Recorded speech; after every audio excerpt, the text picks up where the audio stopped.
गाईस मी आता वरणाला फोडणी देणार आहे. टाकते जिरं, हे टाकते मोहरी आणि वरणामध्येच हळद मीठ टाकलं. त्या वरणामध्ये हळद मीठ कोथिंबीर टाकली बरं का.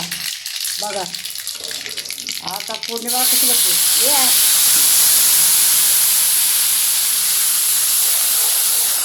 लगेच फॉलो करा, शेअर करा, कमेंट करा, सबस्क्राईब करा.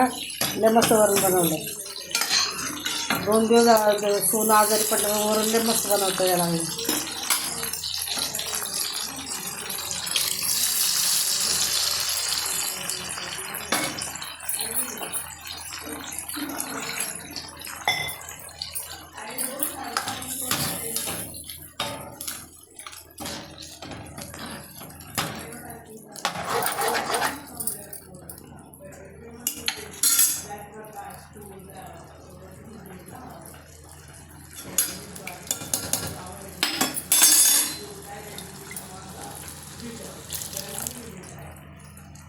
थोडंसं पाणी टाकलं आहे.